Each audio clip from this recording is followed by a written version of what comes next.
Class 9th chemistry का ये बहुत ही बेसिक सा चैप्टर है, चैप्टर 2। इस चैप्टर में हमें बेसिकली पढ़ना ये है कि हमारे आसपास में जो भी सारे मैटर हैं क्या वो प्योर है या फिर इम्प्योर है।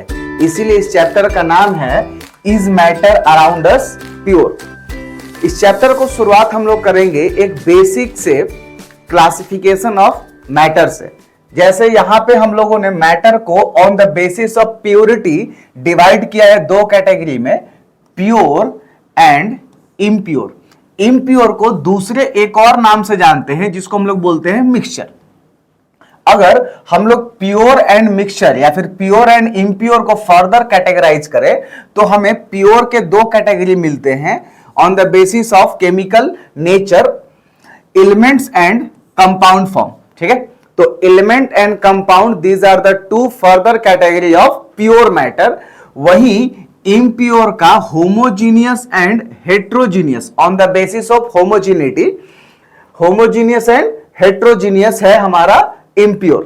ठीक है, अगर इसी इम्प्योर मैटर को हम लोग पार्टिकल्स के साइज के आधार पर डिवाइड करते हैं तो on the basis of particle के साइज हमें मिलते हैं तीन category, true solution, colloidal solution and suspension. ठीक है, जिसमें से ट्रू सॉल्यूशन आता है होमोजीनियस के कैटेगरी में और कोलाइडल एंड सस्पेंशन आते हैं हेट्रोजीनियस के कैटेगरी में। यहीं पे अगर एलिमेंट को फर्दर कैटेगराइज करें on the basis of chemical behaviour तो हमें मिलेगा metal, non metal and metal wide. एक और कैटेगरी होता है नोबल गैसेस का, जो कि बेसिकली एक पार्ट होता है नॉन मेटल का ही। अगर आप उसको नॉन मेटल की कैटेगरी में पढ़ोगे तो ठीक है, नहीं तो अलग से भी उसको चौथा कैटेगरी मान लेते हैं हम लोग, नोबल गैस। एक एक के बारे में पढ़ते हैं। देखिए, सबसे पहले समझेंगे प्योर सबस्टांस क्या है। तो प्योर सबस्टांस का मतलब एक ऐसा सबस्टांस जिसमें जो भी सारे कंपोनेंट्स मौजूद होंगे वो एक सेम टाइप ऑफ सबस्टांस से ही बिलोंग करेंगे, यानी कि एक ऐसा सबस्टांस विच बिलोंग्स और which contains same type of और सेम काइंड ऑफ एटम्स और पार्टिकल्स। ठीक है, a pure substance is one which has only one और सेम काइंड ऑफ कंपोनेंट्स। ठीक है, उसमें सेम टाइप ऑफ पार्टिकल्स होने चाहिए, तभी हम उसको बोलेंगे कि वो सबस्टांस है क्या है, प्योर है। प्योर के जो दो टाइप होते हैं जिसमें से एक है एलिमेंट। ठीक है, तो एलिमेंट क्या हुआ, एलिमेंट का मतलब ये हुआ कि अगर एक ऐसा प्योर मैटर को हम लोग ले ले जिसको कितना भी हम लोग उसको स्मॉलर पार्टिकल्स में, स्मॉलर साइजेस में तोड़ते जाएं तो हमें सिर्फ एक के अलावा किसी और टाइप के पार्टिकल्स नहीं मिलेंगे, यानी कि वो element only one kind of particle से ही मिलकर बना है, इसीलिए उसको बोलते हैं हम लोग प्योर। और pure it is a basic form of matter that can not be broken down into simpler substances. ठीक है, बाय एनी केमिकल रिएक्शन। हम किसी भी केमिकल रिएक्शन को करके किसी गोल्ड के एलिमेंट में से सिल्वर नहीं मिल सकता हमें, जब भी मिलेगा तो गोल्ड ही मिलेगा। ठीक है, एग्जाम्पल के तौर पर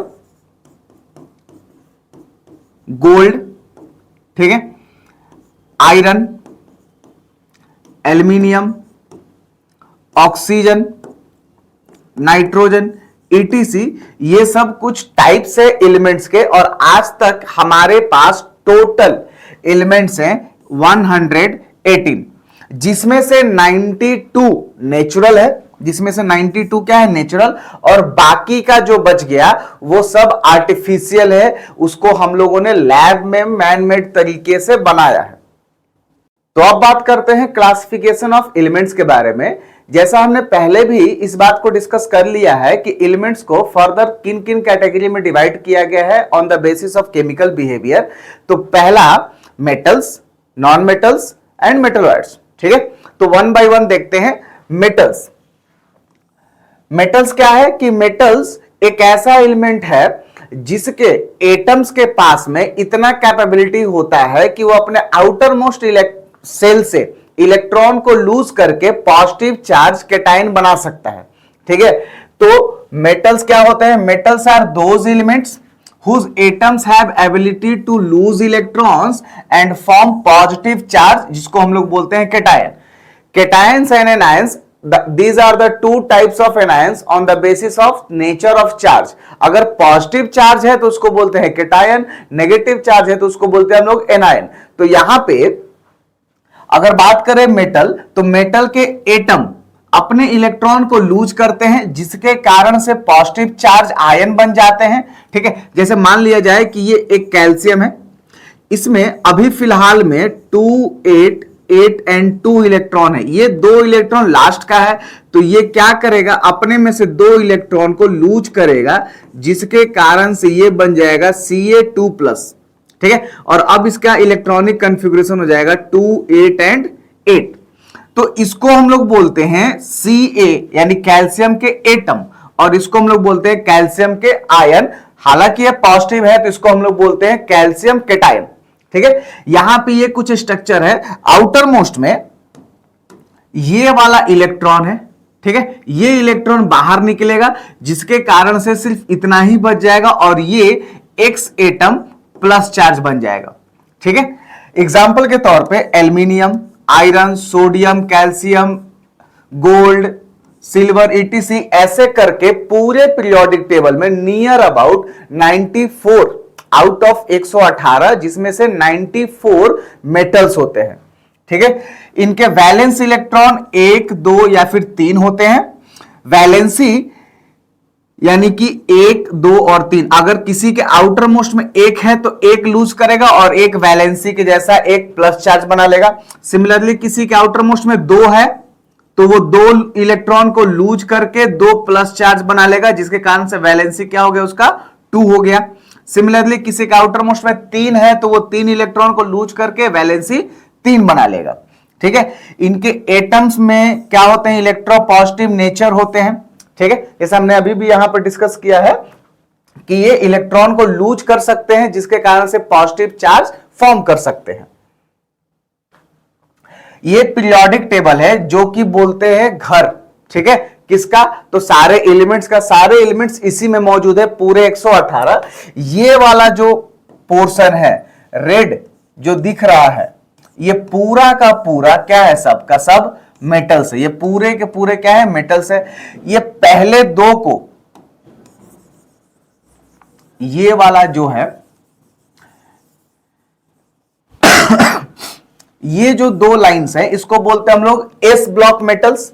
ये पूरा यहां से लेकर यहां तक इसको हम लोग बोलते हैं डी ब्लॉक, और ये पी ब्लॉक, और इधर आ गया आपका एफ ब्लॉक मेटल। तो 9th क्लास में अभी एसपीडीएफ ब्लॉक नहीं पढ़ना है, बट आपको याद रहे कि ये जितना भी रेड शेडेड एरिया है ये सब मेटल्स है। ठीक है,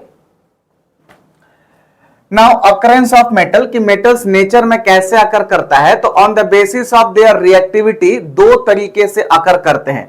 अगर हाईली रिएक्टिव मेटल्स है तो वो कंबाइंड फॉर्म में एग्जिस्ट करेगा, मॉडरेट रिएक्टिव भी है तो भी कंबाइंड फॉर्म में एग्जिस्ट करता है, और लिस्ट रिएक्टिव मेटल्स ऐसे जो होते हैं जो किसी के साथ रिएक्शन जल्दी नहीं करते हैं, वो फ्री फॉर्म में, नेटिव फॉर्म में एग्जिस्ट करते हैं।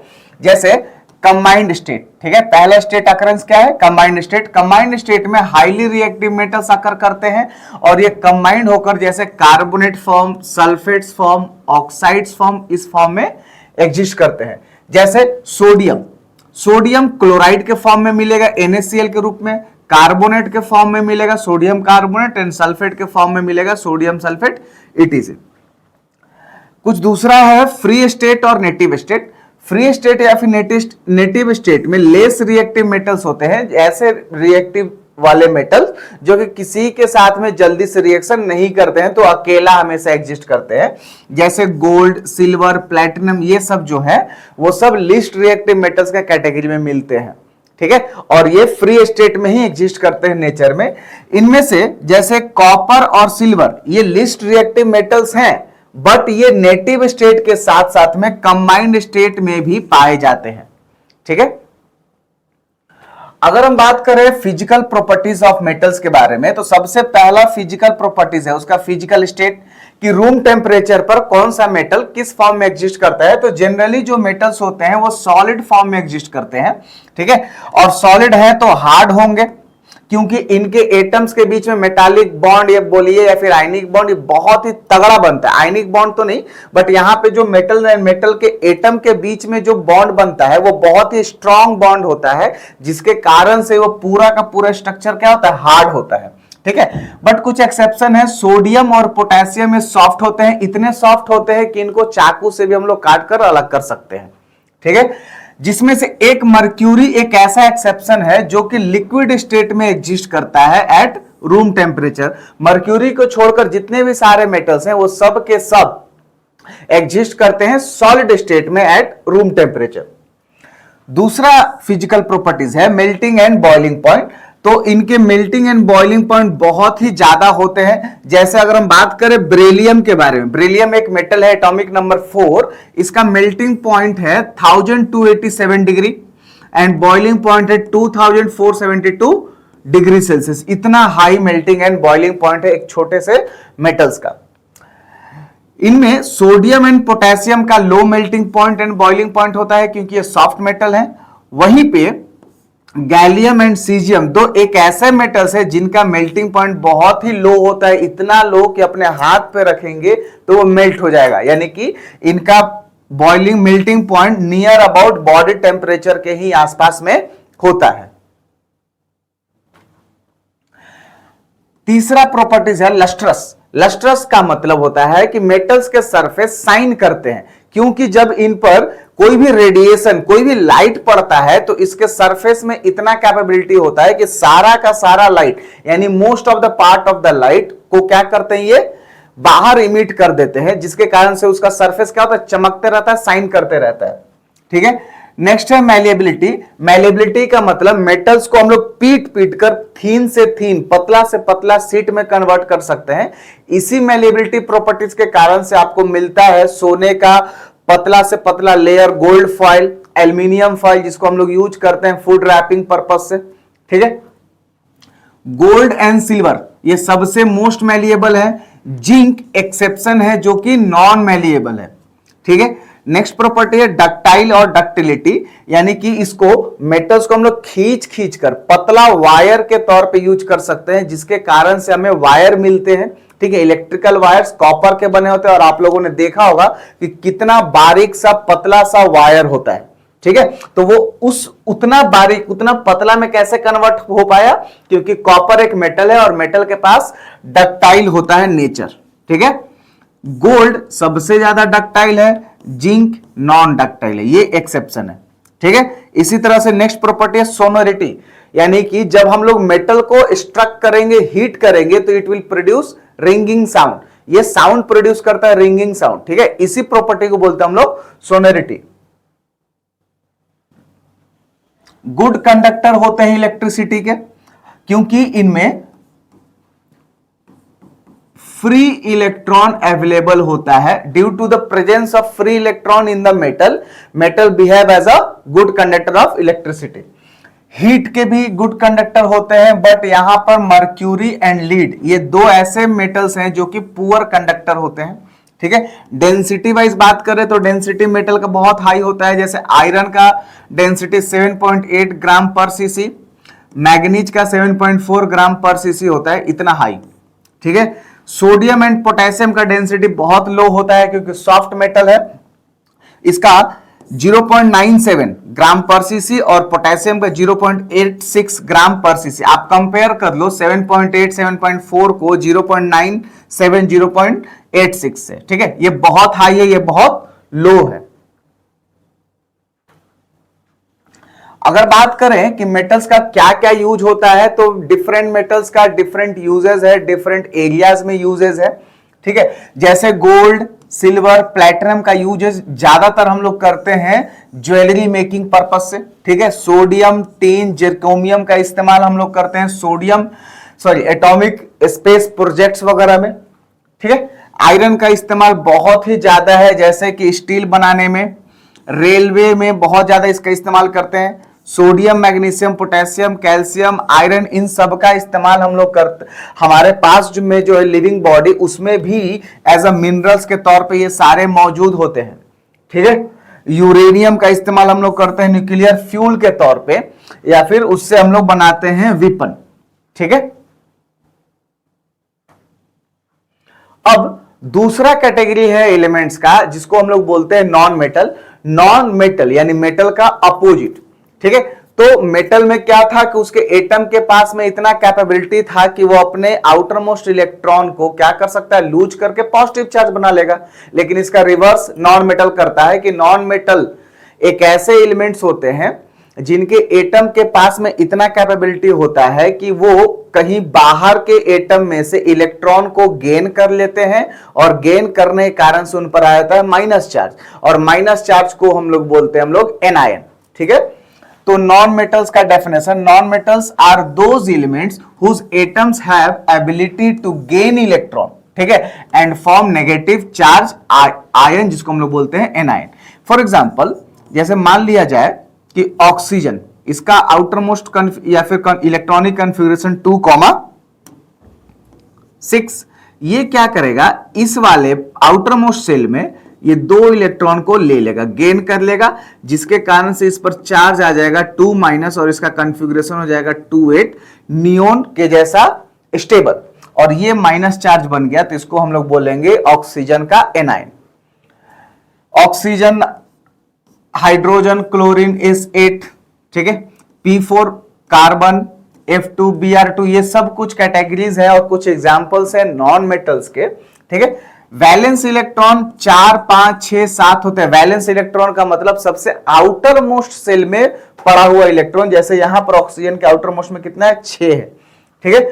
और ये आउटर मोस्ट में पड़े इलेक्ट्रॉन को 8 बनाना है। इस 8 बनाने के लिए उसको कितना इलेक्ट्रॉन का जरूरत है, उसी को बोलते हैं हम लोग वैलेंसी, ठीक है। Valency of non metal is nothing but number of electron gain by the atom of non metal in order to make it 8। Outermost electron को क्या करना है, 8 बनाना है, ठीक है। तो अगर 4 है तो वो 4 और लेगा, जिसके कारण से उसका वैलेंसी हो जाएगा 4। 5 है तो 3 और लेगा ताकि वो 8 बन सके, तो वैलेंसी हो गया 3, ठीक है। सिमिलरली अगर 6 है तो वो 2 लेगा, गेन करेगा, और 7 है तो 1 गेन करेगा, और ये इसका वैलेंसीज होता है, ठीक है। इलेक्ट्रोनेगेटिव नेचर के होते हैं, ठीक है, नेगेटिव चार्ज फॉर्म करते हैं due to the gain of electron, इसीलिए इनका नेचर क्या होता है, electronegative. Occurrence of non metals अगर बात करें तो जैसे ऑक्सीजन है, ऑक्सीजन पूरे अर्थ क्रस्ट के मास का 46.6% है, ठीक है, सबसे ज्यादा मेजॉरिटी है। सिलिकॉन का 27.7% है by the mass of earth crust, ठीक है। नाइट्रोजन, ऑक्सीजन एयर के मेन कंपोनेंट से, एयर में इनका मौजूदगी बहुत ज्यादा है। उसी तरह से हाइड्रोजन, ऑक्सीजन का वाटर के रूप में अवेलेबल है, ठीक है। 71% of earth surface is covered by the water and water is made up of 2 elements जो कि नॉन मेटल्स है, hydrogen and oxygen. Vitamin, fats, enzyme, carbohydrates के रूप में अदर टाइप ऑफ क्या मिलते हैं हमको, नॉन मेटल्स अकर करते हैं। अगर फिजिकल प्रॉपर्टीज के बारे में बात किया जाए तो फिजिकल स्टेट के रूप में, सॉलिड के रूप में 5 नॉन मेटल एग्जिस्ट करते हैं। यहां पे है sulphur, phosphorus, carbon, iodine and selenium, ठीक है। इसी तरह से लिक्विड के फॉर्म में 1 ब्रोमीन, गैस के रूप में 11, एग्जांपल के तौर पर chlorine, hydrogen, oxygen, nitrogen, fluorine, ये सब कुछ ऐसे नॉन मेटल्स है जो गैसियस फॉर्म में एग्जिस्ट करते हैं, ठीक है। मेल्टिंग एंड बॉइलिंग पॉइंट इनका लो होता है compare to the metal except diamond. Diamond कुछ डायरेक्ट ये नॉन मेटल नहीं है, बट कार्बन का एक एलोट्रॉफ है, ठीक है, ये एलोट्रॉफ है कार्बन का, इसका मेल्टिंग बॉइलिंग पॉइंट ज्यादा होता है, हाई होता है। नॉन मेटल्स जनरली सॉफ्ट होते हैं एक्सेप्ट डायमंड। डायमंड क्या है, हार्ड है, ठीक है। इसी तरह से ये नॉन लस्ट्रस होते हैं यानी नॉन साइनी होते हैं, साइन नहीं करते हैं except graphite and diamond. Graphite and diamonds are non metals but still they are shining, ठीक है। नॉन डक्टाइल होता है, नॉन मेटल्स नॉन मैलिएबल होता है, यानी कि इनको हम लोग खींच कर पतले वायर के तौर पे यूज नहीं कर बना नहीं सकते हैं, ये बीच में ही टूट जाएगा। सीट के तौर पे इसको हम लोग इस्तेमाल नहीं कर सकते, मतलब पतला सीट नहीं बन सकता है। ये बैड कंडक्टर होते हैं इनमें क्योंकि फ्री इलेक्ट्रॉन नहीं होता है एक्सेप्ट ग्रेफाइट। ग्रेफाइट में फ्री इलेक्ट्रॉन होता है due to its arrangement, hexagonal arrangement के कारण से एक हर एक कार्बन के पास में एक इलेक्ट्रॉन बच जाता है और यही बचा हुआ इलेक्ट्रॉन एक्ट करता है एज अ फ्री इलेक्ट्रॉन, जो कि ग्रेफाइट को बनाता है गुड कंडक्टर। ग्रेफाइट भी एक अनदर फॉर्म और एलोट्रॉफ है कार्बन का। ये नॉन सोनोरस होते हैं, low melting point, low density होता है, ठीक है, नॉन मेटल्स के लो डेंसिटी होते हैं। अगर बात करें यूजेस ऑफ नॉन मेटल्स में, तो ऑक्सीजन का रेस्पिरेशन के तौर पर हम लोग ज्यादातर यूज करते हैं। ऑक्सीजन का इस्तेमाल CO2 के फॉर्म में फोटोसिंथेसिस के लिए प्लांट्स करते हैं फॉर द फूड मेकिंग, ठीक है। सल्फर का इस्तेमाल batteries, car batteries, detergent formation, fertilisers में ETC में करते हैं। H2 का इस्तेमाल फ्यूल वगैरह में बनाने में करते हैं हम लोग, ठीक है। तो ये कुछ यूजेस थे नॉन मेटल्स के बारे में। अब बात करेंगे तीसरा कैटेगरी ऑफ एलिमेंट जिसको हम लोग बोलते हैं मेटलॉइड्स, ठीक है। तो elements which have properties intermediate between those of metals and non metals. ये तीसरे कैटेगरी के एलिमेंट्स है जिनका प्रॉपर्टीज ना तो कंप्लीट मेटल के जैसा होता है ना तो कंप्लीट नॉन मेटल के जैसा होता है, ये बीच में कुछ है होते हैं, ठीक है। तो इनको हम लोग बोलते हैं मेटलॉइड्स। जनरली ये एम्फोट्रिक ऑक्साइड होते हैं। क्यों? क्योंकि मेटल के जो ऑक्साइड होते हैं वो बेसिक फॉर्म के होते हैं ज्यादातर। नॉन मेटल के जो ऑक्साइड होते हैं वो एसिडिक फॉर्म के होते हैं। बट ये मेटलॉइड है तो ना कंप्लीटली बेसिक होगा ना ही एसिडिक होगा, कंप्लीटली होगा तो दोनों होगा। तो इसी को बोलते हम लोग एम्फोट्रिक ऑक्साइड, यानी वैसे ऑक्साइड जो बेसिक प्लस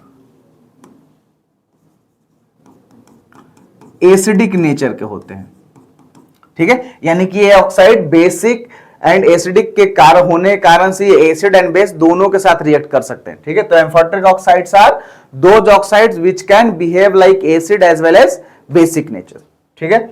ये सेमीकंडक्टर के तौर पे इसका यूज हम लोग करते हैं, ठीक है। नहीं कंप्लीट ये कंडक्टर होता है, नहीं कंप्लीट ये इंसुलेटर होता है, ये सेमीकंडक्टर होता है, ठीक है। एग्जांपल के तौर पे boron, arsenic, polonium, silicon, antimony, tellurium, germanium, ये कुछ 7-8 ऐसे नॉन मेटलॉइड्स हैं जो कि अभी हमें मौजूद हैं, मिलते हैं, ठीक है। तो अब बात करते हैं दूसरा टाइप ऑफ प्योर सबस्टेंस का। एलिमेंट्स के बाद में बात करेंगे हम लोग कंपाउंड्स के बारे में, ठीक है। कंपाउंड्स क्या है?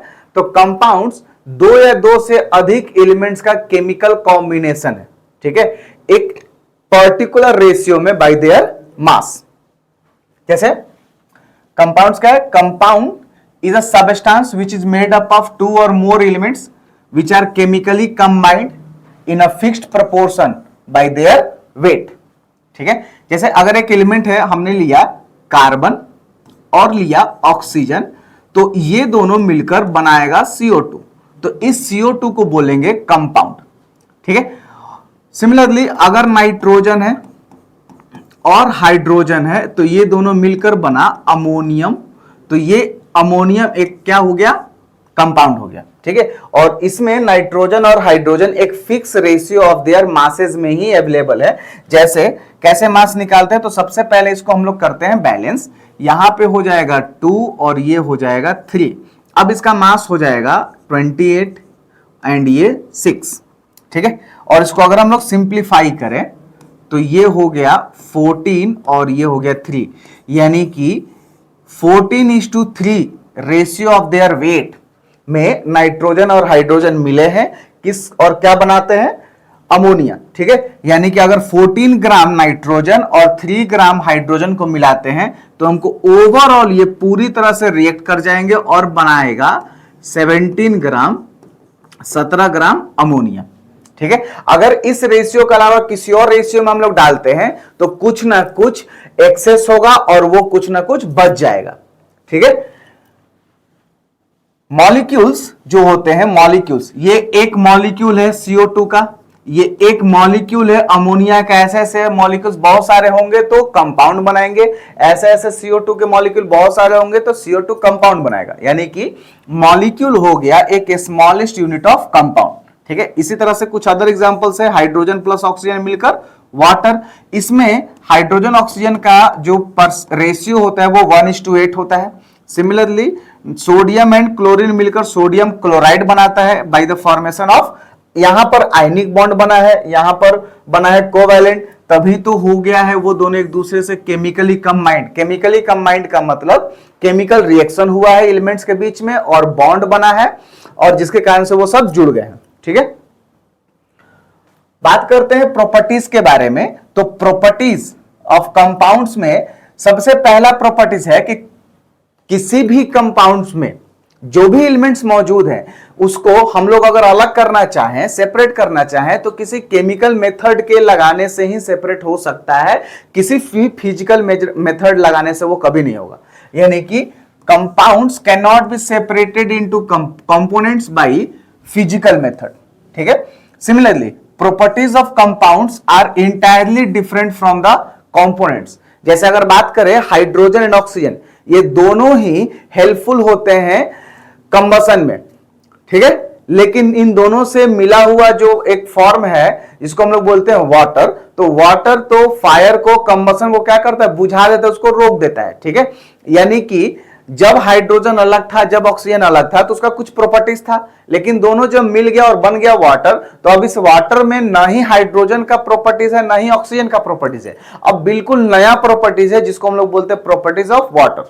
ठीक है, फॉर्मेशन जो होता है कंपाउंड्स का, एक केमिकल चेंज होता है, तभी तो एक नया कंपाउंड, नया चीज बनता है। केमिकल चेंज में न्यू सब्सटेंस चेंज होता है, और केमिकल चेंज जब भी होगा तो एनर्जी चेंज होता है।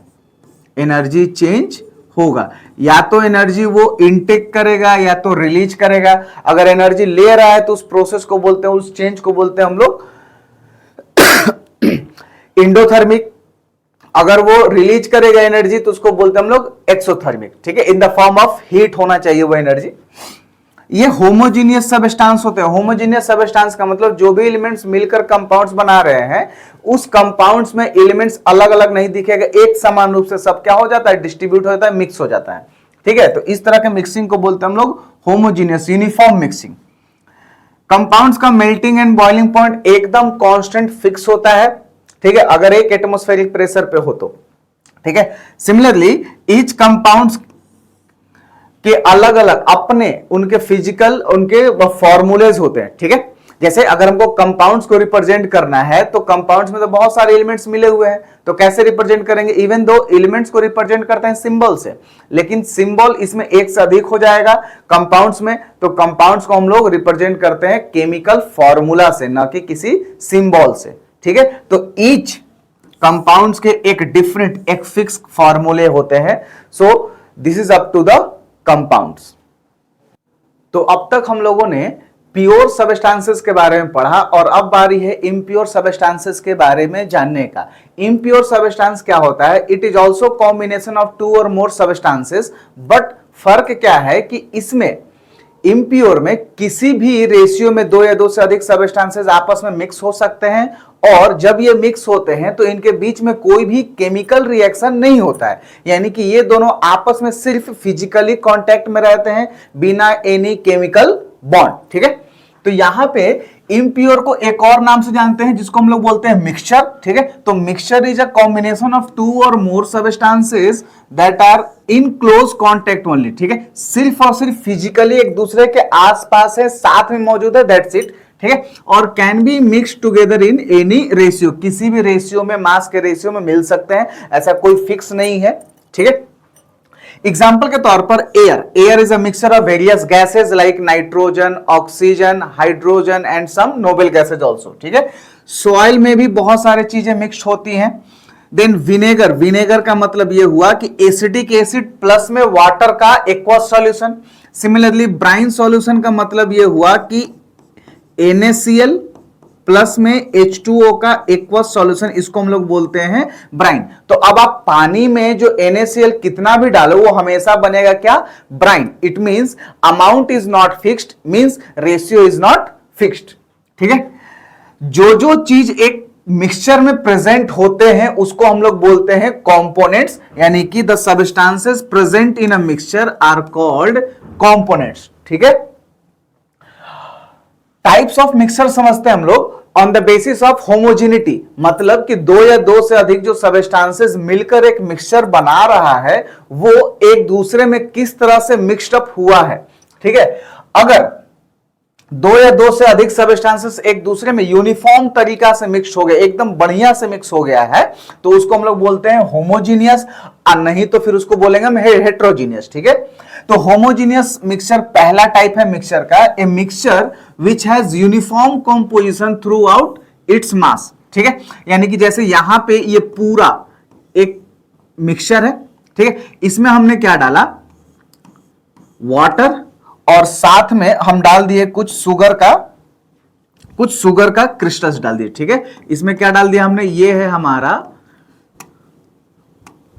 वाटर, और हम ऊपर से डाल रहे हैं शुगर। ठीक है, और जब हम देखेंगे कि जब ये शुगर और वाटर बढ़िया से घुल गए, एक दूसरे में कंप्लीट मिक्सअप हो गया, तो after some time sugar will get disappear, और हम देखेंगे कि यहां पे या फिर आप पूरे सॉल्यूशन के किसी भी पॉइंट से आप ले लो, हर जगह उस सॉल्यूशन का जो मिठास होगा, यानी कि बिकॉज ऑफ द शुगर जो आया मिठास, वो एक समान होगा। इट मींस शुगर जो है पूरे सॉल्यूशन में, यानी कि पूरे मिक्सचर में एक समान रूप से फैल गया है। जब एक समान रूप से फैल गया है तो एक समान क्या करता है, स्वीटनेस प्रोवाइड करता है, मिठास प्रोवाइड करता है। ठीक है, अब यहां पे कोई विजिबल बाउंड्रीज नहीं होता है बिटवीन द कंपोनेंट। जैसे कि यहां पर हमने मिक्सचर बनाया शुगर एंड वाटर को मिलाकर, तो आप देखोगे जब मिलने के बाद हमें सेपरेट नहीं दिखेगा कहां शुगर है और कहां पानी, हमको एक समान दिखेगा कि सारा का सारा क्या है, पानी है, सिर्फ एक ही मॉलिक्यूल, जैसे कि एक ही मीडियम दिखेगा। ठीक है, जितने भी चीजों को हम डालेंगे वो सब मिलकर क्या हो जाएंगे, एक मीडियम। तो there is no visible boundary which can separate between the components. ठीक है, ये ट्रू सॉल्यूशंस होते हैं। आगे चल के हम लोग पढ़ेंगे ट्रू सॉल्यूशन क्या होता है। ट्रू सॉल्यूशन उसको बोलते हैं जो कंप्लीटली एक दूसरे में मिक्स हो जाता है और उसमें पार्टिकल का साइज हो जाता है लेस देन 1 नैनोमीटर, यानी कि जो शुगर उसमें घुला वो घुलते घुलते उसका साइज छोटा होते गया, और इतना छोटा हो गया कि उसका साइज कितना हो गया, लेस देन 1 नैनोमीटर। और लेस देन 1 नैनोमीटर की चीजों को हम लोग खुले आंखों से नहीं देख पाएंगे। तो इस तरह का जो सॉल्यूशन बनता है, यानी मिक्सचर बनता है, उसको बोलते हैं हम लोग ट्रू सॉल्यूशन। कुछ अदर एग्जांपल देखते हैं, जैसे विनेगर, फिर वही एसिटिक एसिड प्लस वाटर का solution, sugar solution, sugar plus water, water plus alcohol. ठीक है, ये भी एक तरह का क्या है, ट्रू सॉल्यूशन है, और जिसको बोलते हैं हम लोग होमोजीनियस मिक्सचर। दूसरा है हेट्रोजीनियस मिक्सचर, यानी कि जो मिक्सचर होमोजीनियस नहीं है वो क्या है, हेट्रोजीनियस है। So a mixture which does not have a uniform composition throughout its mass. ठीक है, जैसे यहां पर हमने कुछ बनाया और यहां पे डाल दिया हमने वाटर, ये क्या है, वाटर, और इसमें अगर हम ऑयल डालेंगे तो ऑयल क्या हो जाएगा, ऊपर में ऐसे सस्पेंडेड हो जाएगा, ऊपर में तैरेगा। तो हमको दिख रहा है कि यहां पर वाटर है और यहां पर ऑयल है, तो दोनों के बीच में एक लेयर, सेपरेटिंग लेयर है। ठीक है, दोनों एक दूसरे में कंप्लीट मिक्स नहीं हुआ है, तो ये एक विजिबल बाउंड्री होता है। It has visible boundary of separation between components, और कंपोनेंट्स जो है वो एक दूसरे में कंप्लीटली मिक्सड अप नहीं होते हैं। ठीक है, जैसे oil and water, soil plus water, ठीक है, chalk powder plus water. Chalk powder और पानी को आप कितना भी मिला लो वो कंप्लीटली मिलेगा नहीं। क्या होगा कि आफ्टर सम टाइम ये पूरा चॉक पाउडर जाकर नीचे बैठ जाएगा और ऊपर में सिर्फ क्या रहेगा, पानी रहेगा। ठीक है, तो कंप्लीट दिखेगा कि यहां से यहां तक क्या है, चॉक है, बाकी का क्या है, पानी है। So there is a separating boundary between the chalk powder and water. कुछ प्रॉपर्टीज के बारे में बात करते हैं हम लोग, मिक्सचर के प्रॉपर्टीज के बारे में, कि ए मिक्सचर, जैसे कि हमने एक मिक्सचर में जो जो सबस्टेंस डालेंगे, ठीक है, तो सारा सबस्टेंस अपना अपना प्रॉपर्टीज को बनाए रखेगा। यानी कि एक मिक्सचर जो होता है वो सारे सबस्टेंसेस के प्रॉपर्टीज का एक एवरेज प्रॉपर्टीज देता है। ठीक है, तो हम ऐसा बोल सकते हैं कि mixture shows the properties of all the components present in it, यानी कि उसमें जो जो चीजें मौजूद है सबका प्रॉपर्टीज वो दिखाता है, शो करता है। कंपाउंड्स में ऐसा नहीं होता है। कंपाउंड्स में जो चीज मिला वो अपना कंप्लीट प्रॉपर्टीज लॉस कर दिया और एक कंपाउंड का नया प्रॉपर्टीज बनता है। ठीक है, तो मिक्सचर में ऐसा नहीं है। मिक्सचर में अपना अपना प्रॉपर्टीज वो बनाए रखता है। जैसे एग्जांपल के तौर पर अगर हम मिक्सचर बनाए सल्फर एंड आयरन फिलिंग्स का, ठीक है, तो सल्फर होता है येलो पाउडर, ठीक है, और आयरन फिलिंग होता है ब्राउनिश या फिर ब्लैक कलर का पाउडर, ठीक है। तो दोनों को आप जब मिलाओगे तो आपको दिखेगा कि कहां कहां काला काला पाउडर और कहां कहां पीला पीला पाउडर। सो सारा पीला वाला क्या हो गया, वो हमारा हो गया सल्फर, और सारा ब्लैक वाला हो गया आयरन फिलिंग। अब आप दोनों मिक्सचर को मिला दिए, इसके बाद जब हम उन दोनों मिक्सचर को क्या करेंगे, एक मैग्नेट के पास लेकर जाएंगे। तो आपको पता है कि आयरन में मैग्नेटिक प्रॉपर्टीज होता है, वो मैग्नेट की तरफ अट्रैक्ट होगा। तो मिक्सचर में भी, ठीक है, जब दोनों मिल चुका है वहां से जब मैग्नेट लेकर जाओगे तो वहां पर आयरन अपना क्या करेगा, आयरन सारा का सारा अट्रैक्ट हो जाएगा किसकी ओर, मैग्नेट की ओर। यानी कि आयरन मिक्सचर बनने के बाद भी अपना मैग्नेटिक प्रॉपर्टीज बनाए रखा है, ठीक है। सो यही बोल रहे थे कि यहां पे जो होता है मिक्सचर में अपना प्रॉपर्टीज वो सब बनाए रखता है। दूसरा प्रॉपर्टीज, एनर्जी हो सकता है कि चेंज हो भी सकता है, नहीं भी हो सकता है। During the formation of mixture energy change can take place or not, ठीक है, दोनों हो सकता है। जैसे आयरन और सल्फर को मिलाएंगे तो कोई एनर्जी चेंज नहीं होगा, नो एनर्जी चेंज,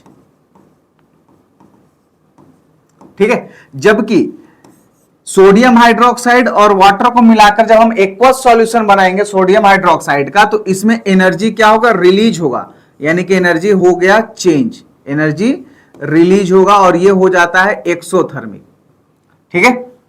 सिमिलरली एक मिक्सचर का, किसी भी मिक्सचर का कोई fix melting and boiling point नहीं होता है, क्योंकि उसमें जो चीजें मौजूद हैं उसका एक परसेंटेज या फिर रेशियो तो कुछ फिक्स है ही नहीं।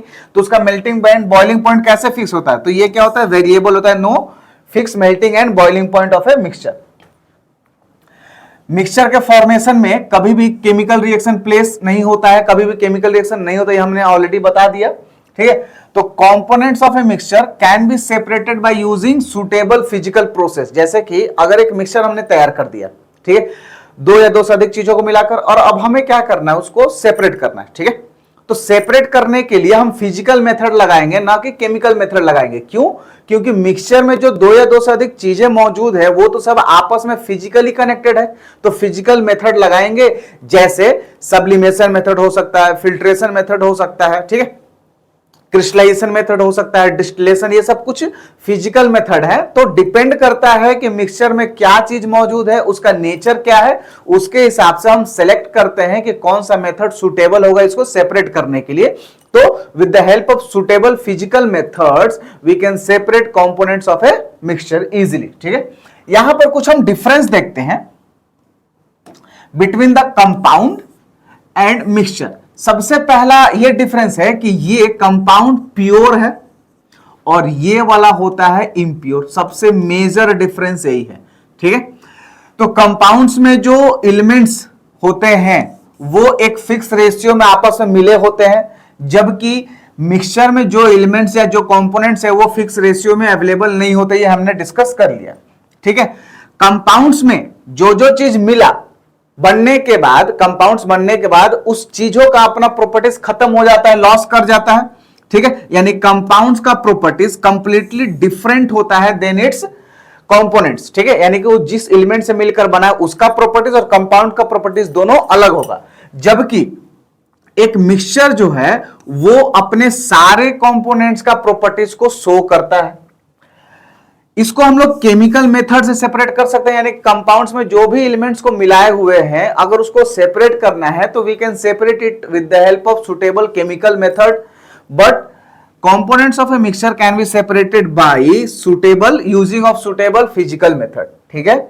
कंपाउंड्स में हमेशा एनर्जी तो चेंज होगा ही, वो अलग है, ठीक है। ये होमोजीनियस होता है, कंपाउंड्स आर ऑलवेज होमोजीनियस, क्योंकि एक फिक्स रेशियो में मिला रहे हैं हम लोग तो होमोजीनियस बनेगा। जबकि mixture can be in homogeneous और हेट्रोजीनियस, ये दो टाइप होता था मिक्सचर का, होमोजीनियस एंड हेट्रोजीनियस। तो ये 4-5 पॉइंट है जो सेपरेट करता है कंपाउंड्स एंड मिक्सचर को। तो आपके एग्जाम में कभी पूछा जा सकता है कि the differentiate compounds and mixture, तो आप लोग को ये पॉइंट लिखना होगा और इस तरह से रिलेटेड आप 1-2 पॉइंट और ऐड कर सकते हो, एग्जाम्पल को भी ऐड कर सकते हो, ठीक है।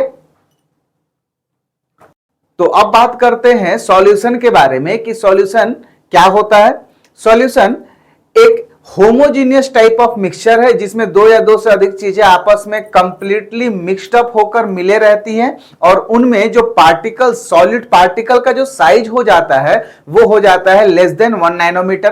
ठीक है, तो सॉल्यूशन क्या है? ए solution is a homogeneous mixture जिसमें कि दो या दो से अधिक केमिकली नॉन रिएक्टिंग सबस्टेंसेस मौजूद होते हैं, यानी कि जो सबस्टेंसेस मिले रहेंगे आपस में वो केमिकली रिएक्ट नहीं कर सकते हैं। ठीक है, तो सॉल्यूशन जो बनता है दो चीजों से मिलने से बनता है, एक को बोलते हैं सॉल्यूट और दूसरे को बोलते हैं सॉल्वेंट। मतलब कंपोनेंट्स के बारे में अगर बात करें, कंपोनेंट्स ऑफ सॉल्यूशन के बारे में, तो कंपोनेंट्स ऑफ सॉल्यूशन क्या है? Solute and solvent. तो सॉल्यूट का मतलब होता है कि जो घुल रहा है और सॉल्वेंट का मतलब है कि जिसमें सॉल्यूट घुल रहा है। एक बार रिपीट कर रहे हैं, सॉल्यूट का मतलब जो कंपोनेंट घुल रहा है, the component which is getting dissolve, और जिसमें घुल रहा है वो सॉल्यूट, उसको बोलते हैं हम लोग सॉल्वेंट। ठीक है, जनरली ऐसा देखा जाता है कि सॉल्यूट का amount compare to the solvent कम ही रहता है, यानी कि अमाउंट ऑफ कंपोनेंट। ठीक है, जिसका मात्रा क्या रहेगा सॉल्यूशन में कम रहेगा उसको बोलेंगे सॉल्यूट, जिसका मात्रा क्या रहेगा ज्यादा रहेगा सॉल्यूशन में तो उसको बोलेंगे हम लोग सॉल्वेंट। ठीक है, देखो सॉल्यूट का मतलब component which is dissolved to produce a solution, यानी कि जो सॉल्यूशन बन रहा है और जो कंपोनेंट घुल रहा है उसको बोलते हैं हम लोग सॉल्यूट, और जो component in which solute is dissolved, यानी कि वो कंपोनेंट जिसमें सॉल्यूट घुल रहा है उसको बोलेंगे हम लोग सॉल्वेंट। जैसे अगर हम बोले शुगर लिया हमने प्लस वाटर लिया, और जनरली वाटर का अमाउंट लेंगे ज्यादा शुगर के मुकाबले। ठीक है, तो शुगर को हम लोग बोलेंगे सॉल्यूट क्योंकि शुगर घुल रहा है, और सॉल्वेंट बोलेंगे वाटर को क्योंकि ये शुगर को घुला रहा है खुद में। ठीक है, यहां पर एक टर्म आता है सॉल्युबिलिटी। सॉल्युबिलिटी का मतलब क्या होता है? जैसे हम ये जानते हैं कि जब एक लिक्विड सॉल्वेंट होगा तो उसके बीच में कुछ ना कुछ इंटरमॉलिक्यूलर स्पेस होगा, तो जब हम सॉल्यूट को डालते हैं तो वो उसी इंटरमॉलिक्यूलर स्पेस में जाकर वो हाइड हो जाता है, इसी में जाकर अपने आप को क्या कर लेता है? एडजस्ट कर लेता है। ठीक है, तो हमको दिखता है कि आफ्टर सम टाइम क्या होगा, पूरी तरह से सिर्फ और सिर्फ पानी ही दिख रहा है, वो क्या हो गया? डिसअपियर हो गया। ठीक है, बट होता क्या है कि उसका साइज बहुत छोटा हो जाता है, बहुत बहुत बहुत छोटा हो जाता है। तो हम कर क्या रहे हैं, यहां पर 100 ग्राम सॉल्वेंट लिए हैं, फिक्स अमाउंट ऑफ सॉल्वेंट लिए 100 ग्राम, तो जाहिर सा बात है कि for the 100 gram of solvent there must be a fix number of intermolecular space. तो जब हम किसी सॉल्यूट को डालेंगे तो वो पूरा स्पेस ऑक्यूपाई करने के लिए कुछ ना कुछ फिक्स अमाउंट चाहिए। ठीक है, तो इसी फिक्स अमाउंट को ही बोलते हैं सॉल्युबिलिटी। मतलब कि 100 ग्राम सॉल्वेंट, ठीक है, खुद में मैक्सिमम कितना अमाउंट ऑफ सॉल्यूट को घोल सकता है। ठीक है, इसी को बोलते हैं उस सॉल्यूशन का सॉल्युबिलिटी, यानी कि solubility is the maximum amount of solute in gram. ठीक है, which can be dissolve in 100 gram of solvent. ये ध्यान देने वाला बात है कि पर 100 ग्राम सॉल्वेंट पे कितना अमाउंट ऑफ सॉल्यूट चाहिए मैक्सिमम।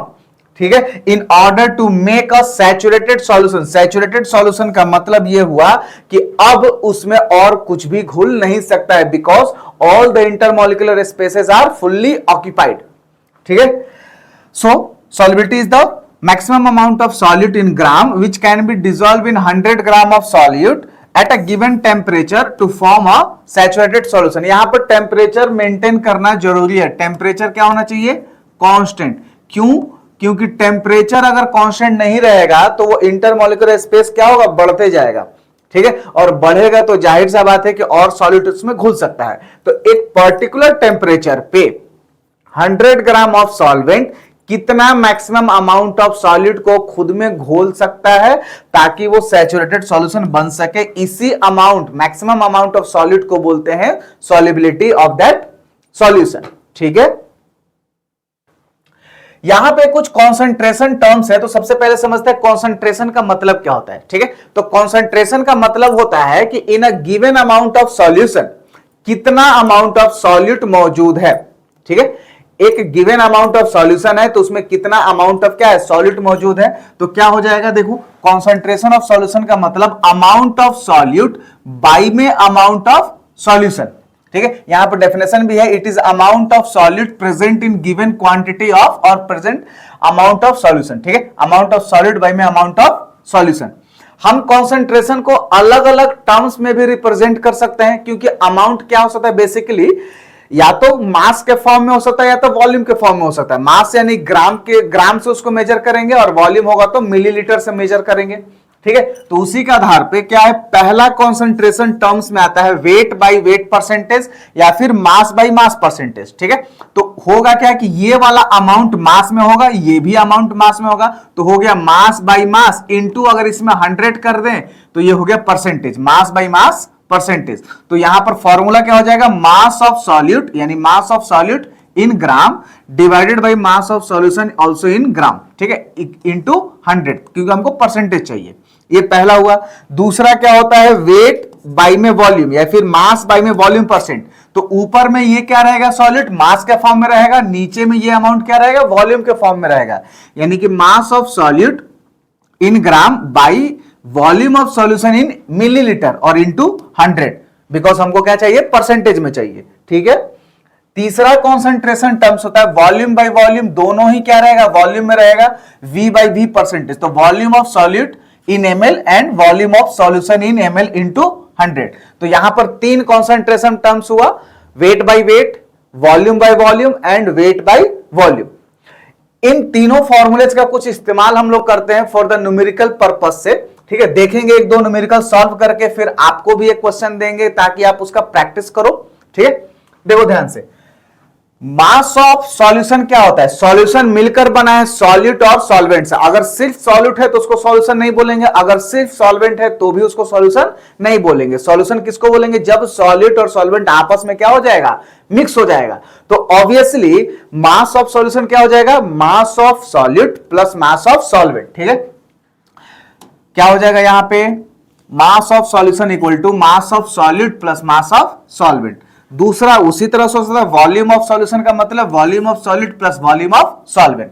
आप इस चीजों को ध्यान रखोगे while solving the numericals। ठीक है, मैं कुछ क्वेश्चन करूंगा फिर आपको पता चलेगा कैसे यूज करना है। जनरली स्टूडेंट यहीं पर गलती कर देते हैं, एक्चुअली क्वेश्चन में दिया रहता है सिर्फ सॉल्वेंट और उसी को वो सॉल्यूशन वाले वैल्यू में पुट कर देता है, तो आंसर क्या होता है, फाइनली गलती हो जाता है। ठीक है, देखो जैसे पहला क्वेश्चन यहां पर है, पहला क्वेश्चन में क्या है कि ए solution contains 40 gram of common salt in 320 gram of water. आप देखो यहां पर 40 ग्राम ये कॉमन सॉल्ट है और 320 ग्राम क्या है, वाटर है। तो दोनों में से ज्यादा कौन है, वाटर। तो वाटर क्या होगा हमारे यहां पर, सॉल्वेंट होगा। देखो जैसे इसको सॉल्व कर रहे हैं ना, सॉल्वेंट यहां पर हमारा हो गया वाटर और इसका अमाउंट दिया है 320 ग्राम। तो दूसरा वाला जो कॉमन सॉल्ट है वो क्या हो गया हमारा, सॉल्यूट। ठीक है,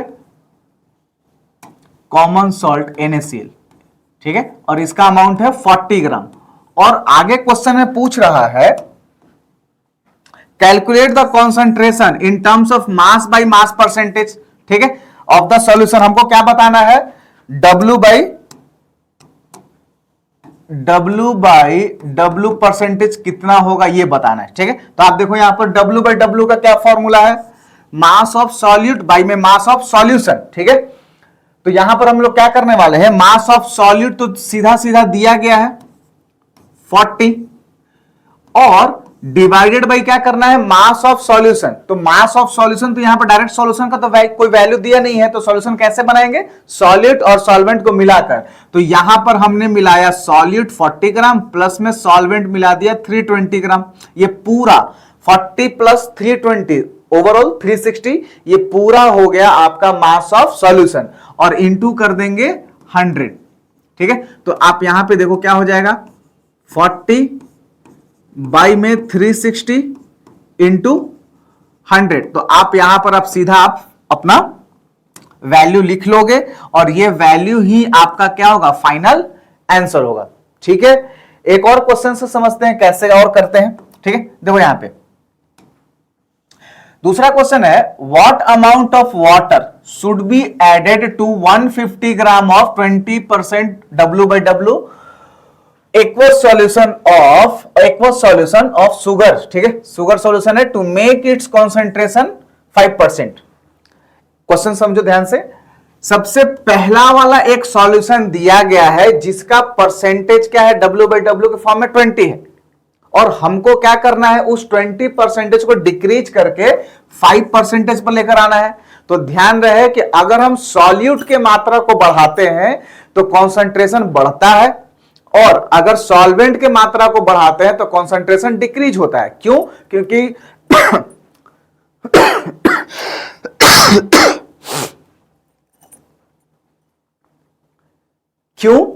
क्योंकि अमाउंट ऑफ सॉलिड ऊपर में था जो कि डायरेक्टली प्रोपोर्शनल होता है कॉन्सेंट्रेशन से, ठीक है। आप फॉर्मूले को देखोगे तो वहां पे अमाउंट ऑफ अगर सॉलिड बढ़ेगा तो कॉन्सेंट्रेशन बढ़ेगा, और नीचे में था अमाउंट ऑफ सॉल्यूशन यानी कि amount of solid plus amount of solvent. तो अगर सॉल्वेंट का अमाउंट बढ़ेगा तो इससे इनवर्सली प्रोपोर्शनल हो गया कॉन्सेंट्रेशन, ठीक है। तो हमको क्या करना है, इसमें वाटर कितना ऐड करना है यानी कि सॉल्वेंट कितना ऐड करना है कि ये जो 20% कॉन्सेंट्रेशन है वो डिक्रीज होकर 5% पर आ जाए। तो हमको सबसे पहले इसमें पता क्या करना है, आप देखो। अकॉर्डिंग टू क्वेश्चन केस 1 में हमको नहीं पता है कि अमाउंट ऑफ सॉल्यूट कितना है, तो सबसे पहले x मान लेते हैं अमाउंट ऑफ सॉल्यूट, ठीक है, जो कि सॉल्यूट क्या होगा हमारा, शुगर, क्योंकि ये सॉल्यूशन है शुगर का, ठीक है। x है ग्राम शुगर, और कितने में है, तो ये 150 ग्राम पूरा ये सॉल्यूशन दिया गया। देखो यहां पर क्वेश्चन को देखो, 150 gram of aqueous sugar solution. पिछले वाले क्वेश्चन में वाटर दिया था, लेकिन ये पूरा का पूरा सॉल्यूशन का वैल्यू है, ठीक है। तो डिवाइड करेंगे 150 इंटू 100, तो ये वैल्यू आपका क्वेश्चन में दिया है कितना, 20, ठीक है। यहां पर दिया है क्वेश्चन में ये 20% है ये वाला, ठीक है। तो आप यहां से क्या करो, x का वैल्यू निकाल लो, हो जाएगा 100x इज इक्वल टू, आप ऐसे करो, ठीक है। इसको यहां से कटाओ, ये 0 0 गया, ये और ये गया, ठीक है। तो हो क्या गया, x का वैल्यू हो गया ये 15 इंटू उधर जाएगा 2 से मल्टीप्लाई हो जाएगा 30 ग्राम। तो इसमें सॉल्यूट का मात्रा है 30 ग्राम, ठीक है। अब हमें क्या करना है, देखो आगे हमको क्या करना है, ये तो अमाउंट x का जो है यानी कि 30 ग्राम सॉल्यूट का अमाउंट उतना ही रखना है। अब ऐड करना है वाटर टू द 150 ग्राम, यानी कि सॉल्यूशन का ओवरऑल मास क्या हो जाएगा, थोड़ा बढ़ जाएगा। तो अब हम मान लेते हैं कि 150 ग्राम पूरा पहले था सॉल्यूशन,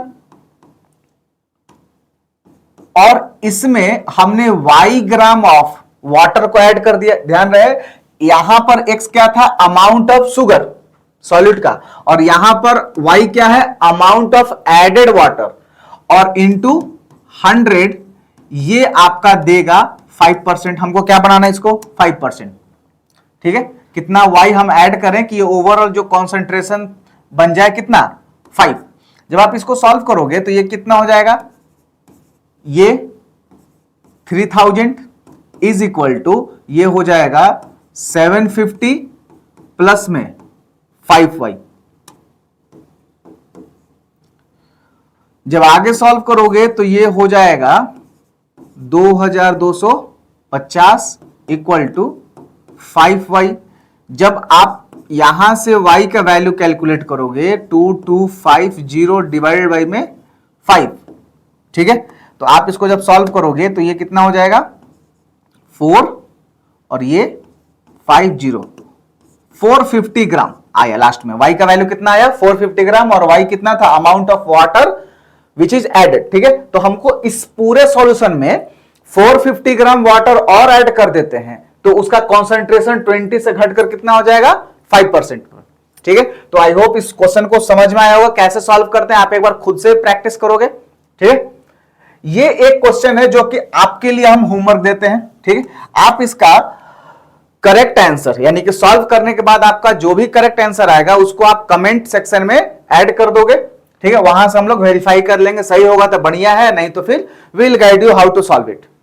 एनीवे फर्दर हम आगे बढ़ते हैं, टाइप्स ऑफ सॉल्यूशन के बारे में बात करेंगे, ठीक है। सॉल्यूशंस के क्या क्या टाइप्स होते हैं। तो पहला, on the basis of nature of solvent, हम सबसे पहला टाइप देख रहे हैं सॉल्वेंट के नेचर के आधार पे। तो जनरली हम लोग सॉल्वेंट को यूज करना है वाटर, ठीक है। तो अगर सॉल्वेंट हमारा वाटर है, if the solvent of a particular solution is water, तब हम उस सॉल्यूशन को बोलते हैं एक्वस सॉल्यूशन। यानी कि आप वाटर में कुछ भी मिला दो जिससे कि एक होमोजीनियस सॉल्यूशन बने, तो उस सॉल्यूशन को क्या बोलेंगे हम लोग? Aqueous solution. जैसे sugar plus water, salt plus water, alcohol plus water. आप यहां पर देखो, ये वाटर है, ये वाटर है, ये वाटर है, और बाकी सब क्या हुआ? शुगर, सॉल्ट, अल्कोहल, ये सब सॉलिड हो गया, लेकिन वाटर सॉल्वेंट इसमें क्या है? कॉमन है। इस तरह से और कुछ एग्जांपल हो सकते हैं। अगर किसी सॉल्यूशन का सॉल्वेंट वाटर के अलावा कुछ और है, तो हम सीधा उसको बोलेंगे नॉन एक्वस सॉल्यूशन, क्योंकि एक्वा का मतलब क्या था? पानी, ठीक है। अगर पानी है तो एक्वा है, नहीं है तो नहीं है, यानी कि non aqueous. When solvent is other than water, इसको बोलेंगे हम लोग नॉन एक्वस। जैसे यहां पर एग्जांपल में देखो, ब्रोमीन, ठीक है। ब्रोमीन डिजॉल्व इन क्लोरोफॉर्म, तो क्लोरोफॉर्म में डिजॉल्व हो रहा है ब्रोमीन, तो क्लोरोफॉर्म यहां पर क्या हो गया? सॉल्वेंट। यहां पर सॉल्वेंट हमारा क्या हो गया? क्लोरोफॉर्म। उसी तरह से iodine dissolve in alcohol, iodine in alcohol, तो ये अल्कोहल क्या हो गया? सॉल्वेंट। और इस पर्टिकुलर सॉल्यूशन को हम लोग बोलते हैं टिंक्चर। टिंक्चर किसका? तो आयोडीन का, टिंक्चर ऑफ आयोडीन।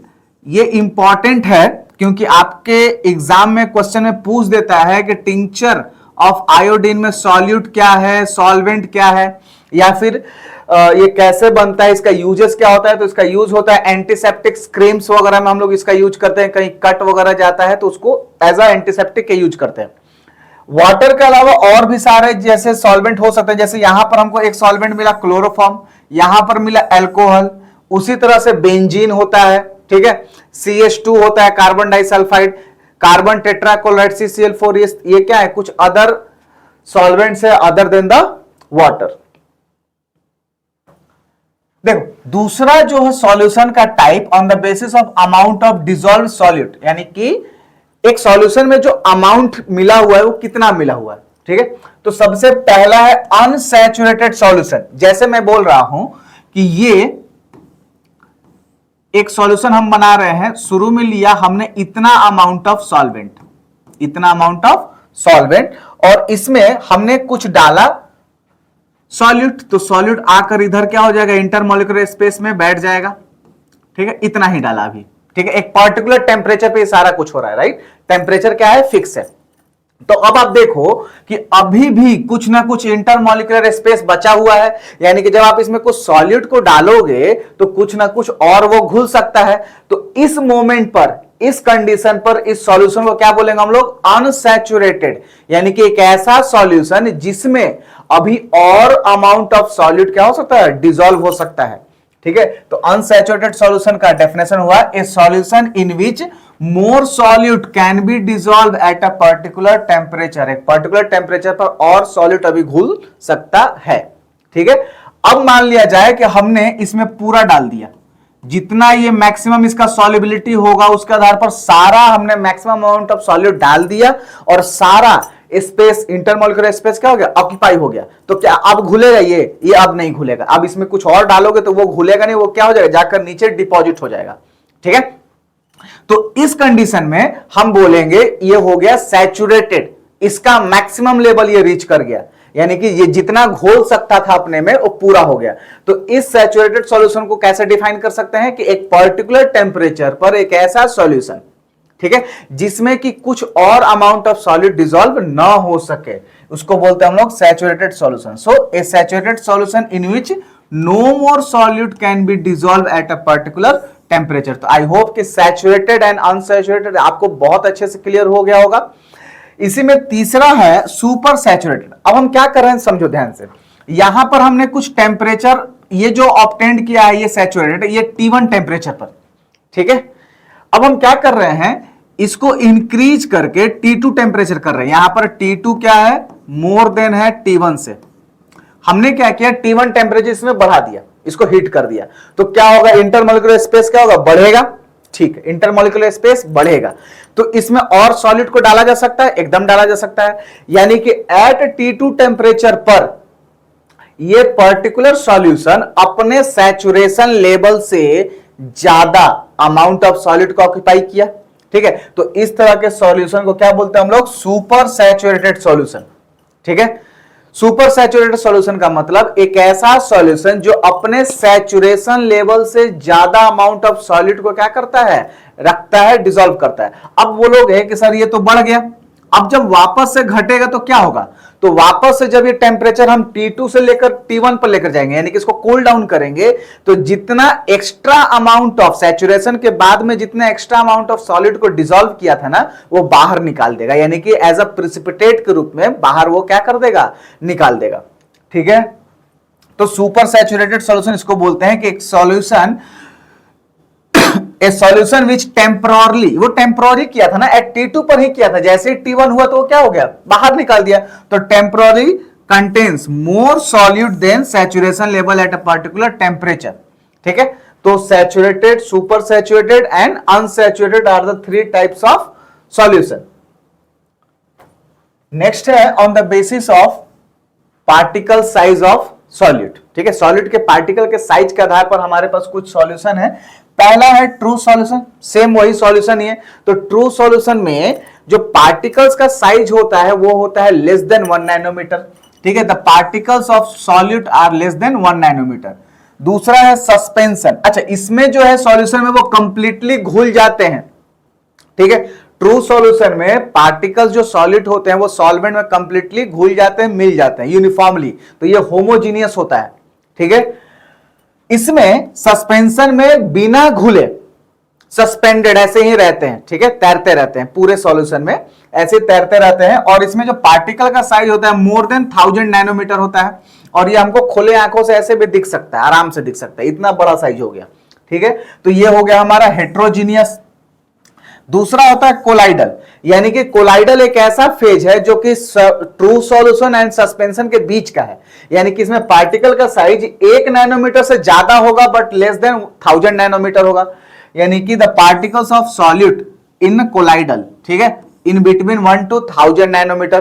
तो अब ये सर बोलोगे ये होमोजीनियस होगा कि हेट्रोजीनियस होगा, राइट, ये तो होमोजीनियस है और ये क्या है, heterogeneous. True solutions are homogeneous and suspensions are heterogeneous.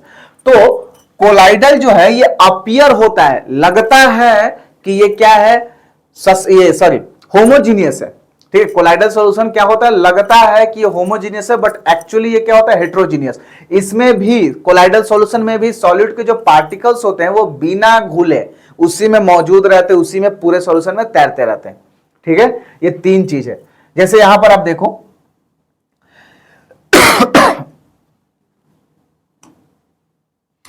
ध्यान दीजिए, कोलाइडल के बारे में थोड़ा बात करते हैं, राइट। कोलाइडल सिस्टम यानी कि कोलाइडल सॉल्यूशन, तो जैसे ट्रू सॉल्यूशन दो चीजों से मिलकर बनता है, सॉल्यूट एंड सॉल्वेंट, उसी तरह से कोलाइडल सिस्टम यानी कोलाइडल मिक्सचर भी दो चीजों से मिलकर बनता है। एक होता है डिस्पर्स फेज और एक होता है डिस्पर्सन मीडियम। जैसे सॉलिड होता था ट्रू के लिए, उसी वैसे ही डिस्पर्स फेज होता है कोलाइडल में, ठीक है। और ये जैसे सॉल्वेंट होता था ट्रू सॉल्यूशन में, वैसे ही डिस्पर्सन मीडियम होता है किसमें, कोलाइडल में। आप यहां पे देखो, ये वाला जो सॉल्यूशन, ये वाला जो कंटेनर हमने बनाया, तो यहां पे ये जो दिख रहा है, ये पार्टिकल्स हैं, इन पार्टिकल्स को हम लोग बोलते हैं डिस्पर्स्ड फेज, और जिसमें ये मौजूद है उसको बोलते हैं हम लोग डिस्पर्सन मीडियम। समझ गए, ठीक है। देखिए कुछ डिफरेंट टाइप्स के हमारे पास कोलाइडल सिस्टम मौजूद है ऑन द बेसिस ऑफ, ठीक है, phase of the disperse phase and dispersion phase. मतलब ये सॉलिड लिक्विड गैस कुछ भी हो सकता है, ये भी कुछ भी हो सकता है। तो जब सॉलिड सॉलिड होगा दोनों, डिस्पर्स फेज डिस्पर्सन मीडियम, तब क्या बनेगा कोलाइडल सिस्टम, उस तरह से। तो आप देखो यहां पे, अगर यहां पे ये वाला पूरा कॉलम है किसका, डिस्पर्स फेज का, ये पूरा कॉलम है किसका, डिस्पर्सन मीडियम का, ठीक है। और ये वाला है पूरा आपका कॉलम, थर्ड वाला कॉलम जो है ये कोलाइडल का है, टाइप्स ऑफ कोलाइडल, और उसी के रिस्पेक्टिव में कुछ एग्जांपल्स है। जैसे सबसे पहला, अगर ये सॉलिड फेज है और सॉलिड मीडियम भी है, दोनों सॉलिड सॉलिड है, तो इसको बोलेंगे सॉलिड सोल, ठीक है। और इसके कुछ एग्जांपल्स होते हैं जैसे सम कलरफुल ग्लासेस, जेम स्टोन, ये सब कुछ एग्जांपल्स हैं किसके, सॉलिड सोल के। अगर फेज हमारा डिस्पर्स फेज हमारा सॉलिड ही है और लेकिन डिस्पर्सन मीडियम क्या है, लिक्विड, तो इसको बोलते हैं हम लोग सोल, ठीक है। जैसे पेंट, सेल फ्लूइड, सॉलिड और गैस है, मीडियम क्या है हमारा, गैस है, और फेज क्या है, सॉलिड है, तो इसको बोलते हैं हम लोग एरिसोल। जैसे स्मोक, डस्ट क्या है, पार्टिकल्स होता है, तो पार्टिकल्स हो गया सॉलिड, और जिसमें होता है एयर में होता है तो उसको बोलते हैं हम लोग गैस, ठीक है। तो सॉलिड इन गैस, इसको बोलते हैं हम लोग एरिसोल। एग्जांपल आपके सामने है। लिक्विड अगर फेज हुआ और सॉलिड हुआ मीडियम तो इसको बोलते हैं हम लोग जेल, जैसे चीज, बटर, जेलीज। फेज अगेन हमारा लिक्विड है और मीडियम भी लिक्विड है तो इसको बोलते हैं हम लोग इमल्सन, जैसे मिल्क, हेयर क्रीम्स वगैरह, लिक्विड फेज ही है, ठीक है, और मीडियम क्या है, गैस, तो ये बनता है एरिसोल। और जैसे फॉग, मिस्ट, क्लाउड, ठीक है, स्प्रे वगैरह। अगर हमारा डिस्पर्स फेज गैस है और मीडियम है सॉलिड तो इसको बोलते हैं हम लोग अगेन सॉलिड सोल, ठीक है। जैसे प्यूमिक स्टोन, फोम्स, रबर्स, ये सब कुछ एग्जांपल्स हैं किसके, सॉलिड सोल के, जिसमें कि फेज क्या है, गैस है, और मीडियम क्या है, सॉलिड है। यहां पर एक और फेज है गैस और मीडियम क्या है, लिक्विड, तो इस तरह से जो बनता है उसको बोलते हैं फोम। एग्जांपल्स में जैसे वाइप्ड क्रीम हो गया, सोप लेदर हो गया, फ्रोथ हो गया, ये सब कुछ डिफरेंट टाइप्स ऑफ क्या है, कोलाइड्स है, ठीक है, जो बनते हैं on the basis of solid, liquid, gas, physical state of dispersed phase and dispersion medium. देखो यहां पे ओवरऑल आपका जो है वो true solution, suspension solution and colloidal solution के बीच का डिफरेंस है, ठीक है। बेसिकली हमको कैसे डिफरेंशिएट करना है, सबसे पहले आप समझो on the basis of particle size पहले कर लेते हैं, पहला पैरामीटर या फिर प्रॉपर्टीज कह लेते हैं on the basis of particle size. True solution में लेस देन 1 नैनोमीटर होता है, कोलाइडल में 1 to 100 या फिर बोलो 1 to 1000 नैनोमीटर होता है, और इसमें मोर देन 1000 नैनोमीटर होता है, ठीक है। समटाइम्स किसी बुक में आपको 100 नैनोमीटर मिलेगा, कभी 1000 नैनोमीटर मिलेगा, तो उतना छोटा पैमाना पर लगभग एक समान है, ठीक है, सिर्फ 10 टाइम्स का ही फर्क है, तो लगभग एक समान है, राइट। दूसरा है विजिबिलिटी एंड अपीयरेंस के मामले में ट्रू सॉल्यूशन क्लियर होता है, ठीक है। ट्रू सॉल्यूशन में जो सॉल्यूशन बनता है वो क्या होता है, क्लियर सॉल्यूशन बनता है, ट्रांसपेरेंट, और इसके जो पार्टिकल्स के जो है वो बहुत मतलब खुले आंखों से विजिबल नहीं होते, बट हाँ जब बहुत अगर पावरफुल माइक्रोस्कोप का यूज करें तो फिर विजिबल हो सकता है, ठीक है। कोलाइडल में खुले आंखों से तो नहीं दिखता है, ठीक है। सस्पेंशन में खुले आंखों से हम लोग देख सकते हैं इसको, और माइक्रोस्कोप से जाहिर सी बात है कि और बड़ा दिखेगा।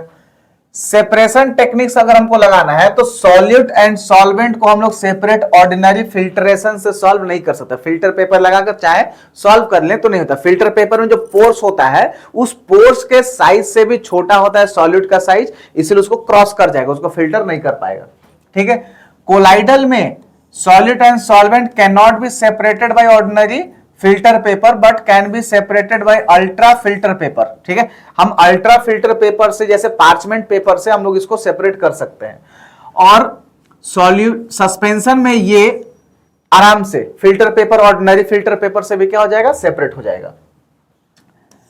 सेटिंग के बारे में बात करें अगर, तो the solid particles of the true solution do not settle down, ठीक है। सेटलिंग के बारे में बात करते हैं तो सेटल नहीं होता है, ठीक है, वो आराम से उसी में रहता है। क्योंकि अगर सोचो ना, शुगर सॉल्यूशन और वाटर, शुगर एंड वाटर का मिलाकर आपने एक ट्रू सॉल्यूशन बनाया और 1 घंटे छोड़ दिया, तो उसका पूरा का पूरा शुगर अगर नीचे बैठ जाएगा तो फिर कहां से वो शरबत या फिर मीठा लगेगा, ठीक है। तो ट्रू सॉल्यूशन में पार्टिकल एकदम नीचे बैठते नहीं है, ठीक है। कोलाइडल में भी नीचे नहीं बैठते हैं, बट उसको जबरदस्ती अगर कोई टेक्निक किया जाए तो फिर सेंट्रीफ्यूगेशन प्रोसेस अगर किया जाए तो अलग हो सकता है, ठीक है। सस्पेंशन में जब तक से उसको डिस्टर्ब किया जाएगा तब तक वो क्या रहेगा, घुला रहेगा, और जैसे ही आप छोड़ दोगे बिना कुछ डिस्टरबेंस का तो वो ग्रेविटी के कारण से नीचे बैठ जाएगा। क्यों? क्योंकि उसका पार्टिकल साइज बड़ा है और उस पर ग्रेविटी ज्यादा लगेगा, उसको नीचे बैठा देगा, ठीक है। फिल्ट्रेशन के बारे में हमने बता दिया कि filter paper and parchment paper से इसको अलग नहीं कर सकते हैं, ठीक है। इसमें ऑर्डिनरी फिल्टर पेपर से पास कर जाएगा लेकिन पार्चमेंट पेपर से पास नहीं करेगा। इसमें दोनों में से किसी में पास नहीं करेगा सस्पेंशन में, ठीक है। टिंडल इफेक्ट ये टिंडल इफेक्ट के बारे में आप समझते हैं क्या होता है टिंडल इफेक्ट, बट आप ये समझो कि ट्रू सॉल्यूशन जो है टिंडल इफेक्ट को शो नहीं करता है, कोलाइडल शो करता है, सस्पेंशन शो कर भी सकता है, नहीं भी कर सकता है, वो कंडीशनल है। ठीक है, ब्राउनियन मोशन का मतलब ये है, आपको बता रहे ब्राउनियन मोशन क्या होता है, बट ट्रू सॉल्यूशन में ब्राउनियन मोशन ऐसा देखने को नहीं मिलता है।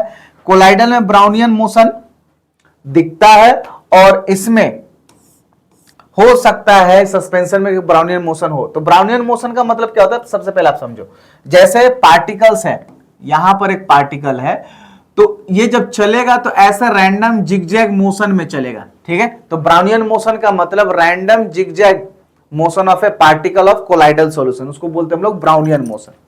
ठीक है, देखो टिंडल इफेक्ट क्या होता है।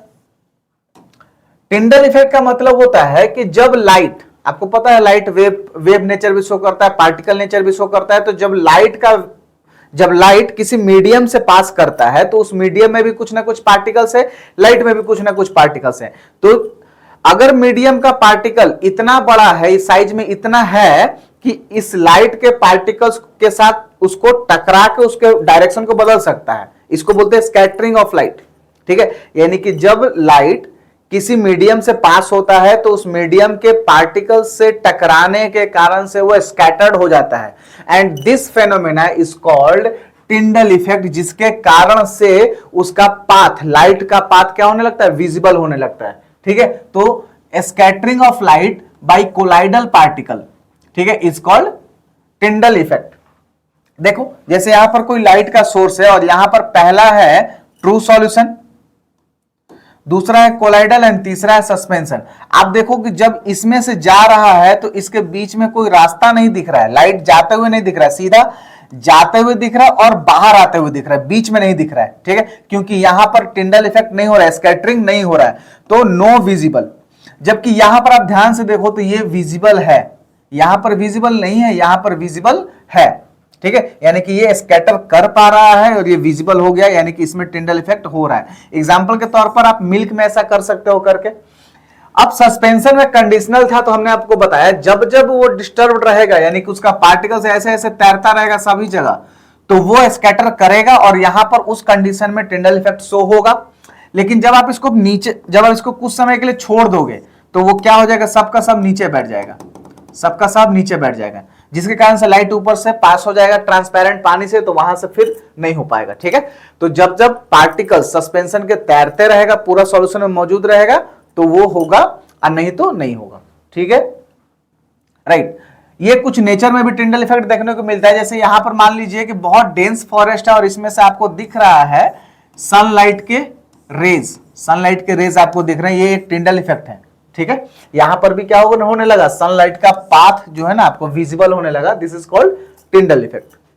तो अब बात करते हैं हम लोग फिजिकल एंड केमिकल चेंज के बारे में। छोटा सा टॉपिक है, समझते हैं क्या होता है फिजिकल एंड केमिकल चेंज। ठीक है, फिजिकल चेंज, ठीक है, तो एक ऐसा चेंज जिसमें फिजिकल प्रॉपर्टीज ऑफ सबस्टेंस ही केवल चेंज होता है, उसका केमिकल प्रॉपर्टीज क्या रहता है, बना रहता है, तो उसको बोलते हैं हम लोग फिजिकल चेंज।